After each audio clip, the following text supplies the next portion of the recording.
We're learning more about a frightening home invasion case in Atlanta. A home invasion that could have ended tragically for a family, but for the fact that the mother had a .38 revolver and knew how to use it. Trace will have more details on this in a couple of minutes, but first, we go to Chief Congressional Correspondent Mike Emanuel live from Washington. Mike? Well, hi, Megan. White House officials say President Obama has been clear. He expects recommendations from Vice President Biden's group this month and will push for them without delay following that. A senior administration official told us the Biden group is taking a broad approach and gun laws are only one part of the issue. It is believed that translates to much more than simply reinstating an expired ban on assault weapons and high-capacity ammunition. The Biden group is likely considering universal background checks for gun buyers, a national database to track the sale and movement of weapons, tougher penalties for carrying guns near schools, and stronger mental health checks. Let's take a live look at the White House briefing room where Press Secretary Jay Carney is due to take reporter questions any moment now. White House aides do not want to get ahead of what the Biden group may propose and note its recommendations will be out sometime in January. Once the plans are released, then the administration will undertake a major public relations offensive, including from the briefing room, on why their ideas should be implemented without delay. Back during the 2008 campaign, then Senator Obama tried to reassure people he was not anti-gun. When y'all go home and you're talking to your buddies and they say, he wants to take my gun away. You've heard it here. I'm on television, so everybody knows it. I believe in the Second Amendment. I believe in people's lawful right to bear arms. I will not take your shotgun away. I will not take your rifle away. I won't take your handgun away. Regarding what the Biden team is expected to propose, newly elected Democrat Senator Heidi Heitkamp from North Dakota has expressed some concern. Heitkamp says what she's heard about the upcoming proposal is, quote, way an extreme of what she thinks is necessary and is not going to pass Congress. The Second Amendment is clearly an emotional issue for many Americans. Supporters say it is about freedom and suggest tighter gun control won't prevent violence. You got to remember that bad guys aren't stupid. They're just bad. They're going to figure out a way. If they're intent on doing something bad, they're going to figure out a way to get a firearm and use it. Other than guns, there are those worried about the impact violent video games and movies have on young people today. Megan? All right, Mike, thank you.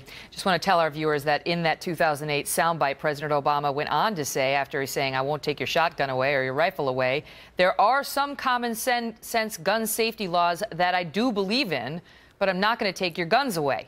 Now, this appears to be, what he's going after, what he believes are common sense gun safety laws. But of course, the debate will be, what's common sense to one person versus another. And in the middle of the national gun debate comes a home invasion story out of Georgia, where a young mother was able to save her family from an intruder because she had a revolver inside of her house. Trace Gallagher live in our West Coast newsroom with that story. Trace? Megan, happened about 30 miles outside of Atlanta. A mother was home with her 9-year-old twins. A man began knocking on the door. She didn't answer because she didn't want to deal with any salesman. And then the suspect began ringing the doorbell again and again and again. That's when she called her husband. Her husband then called 911. She grabbed a .38 revolver and her twins, and they ran to a nearby closet. They stayed in that closet. The suspect then broke into the house and began ransacking the entire house. He then walked upstairs and opened the closet door. Listen. All of a sudden, the crawl space door opens where she and her 2 children are, and she's face to face with this perpetrator. And then who's in turn staring at her and her 2 kids and a .38 revolver. What'd she do next? She fires all 6 shots. All 6 shots hitting the suspect in the face and the neck. The suspect lay face down on the ground crying. The woman tells him if he moves, she will keep shooting. But he gets up, stumbles out of the house, into his car, drives away, but crashes in nearby woods. The cops show up seconds later. The woman takes her twins to a neighbor's house next door for safety. The cops arrest the suspect and say the woman with the .38 revolver did exactly the right thing. Megan. It's unbelievable, that story. I mean, they called 911. She tried to, lock the door. She tried to hide. She tried to protect the children, avoid confrontation, and confrontation was set on finding her. All right, Trace, thank you.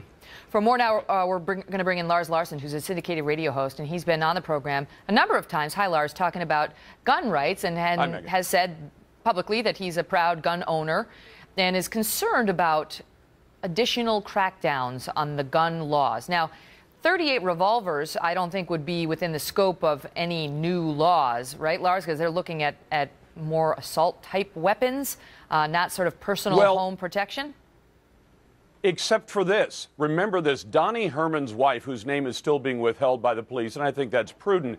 She's a very brave woman, and she did exactly the right thing. The problem is she was confronting one intruder. If she'd been confronting three, she ran out of bullets on the one intruder, and he was still able to get up, go out to the driveway, and drive his car away. If she'd been confronting three people, she would have been out of bullets way too early. And that's one reason why most people, including most police officers and most people who care about protecting their homes, want a gun that is capable of holding more than that and capable of reloading very quickly. This is what the president's plan will go after. And if you take the Feinstein proposal, which you can see on the senator's website, she would actually say that if you have a gun that holds more than 10 bullets, you are not allowed to buy one after her plan passes. You're not allowed to sell it. You're not allowed to transfer it to a family member or a friend. You're not allowed to leave it to your children after you're gone.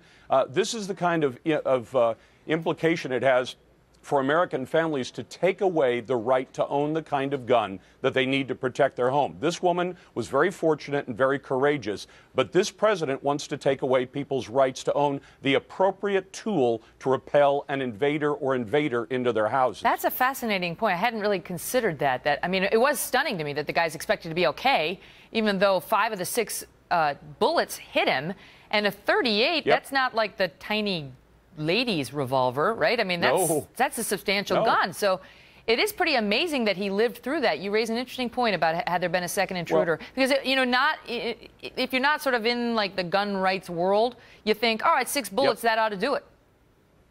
Well, Megan, here's the problem. Too many people who are not familiar with firearms, unlike us, who the folks like me that go to the range all the time, they watch a movie and they say 1 bullet will make the intruder fly backward 50 feet and be completely incapacitated or dead. That's not the way it happens. When I've taken Citizens Academy courses from the local police departments, they'll point out that officers will tell you you can put a lot of bullets in a bad guy and he will keep coming at you. That's why they teach officers shoot till the threat is gone. This woman did exactly what she should do. She fired at center of mass. She apparently punched his lungs, his stomach, his liver. That's what he's in the hospital being treated for now. And he still had the capacity to get up, go back outside, and drive a car down the street. What do you make of it, Lars? Is there any limit on, you know, magazines, on ammunition that you could get behind? The limits on magazines are silly. In fact, there's some great videos that with gun experts who show that if somebody has 5 10-round magazines, the time to change from magazine to magazine is very short, which means putting a limit on it, 10 or 15 or whatever number you want to pick, really isn't meaningful. Somebody can change those magazines very quickly. I have a feeling that what the president would like to do and what Senator Feinstein would like to do is have a bill that initially puts limits on specific guns and says you can't own them, you can't buy them, you can't sell them, you can't inherit them. And then down the line, they will add more guns to that list, they will add more limitations, and Americans will eventually be stripped of their right to own firearms at all in any practical way. They'll also go after ammunition, so be aware of that. This woman is a perfect example of why if you want to protect your home, you might need more than 6 bullets. She might have that day. Well, I mean, of course, the president, you heard it in that soundbite, has said he's not going to go after your guns. He just wants sensible gun laws. And as I said, you know, it's going to come down to Megan, what his lips were moving. He was lying. Well, we know where Lars stands on the issue. If his lips were moving, he was lying. But we'll see, because there are a lot of Americans who support broad, robust gun rights in this country. And so even politically, there's a question about just how far they could go with this. Lars, thanks for being here. I got to run.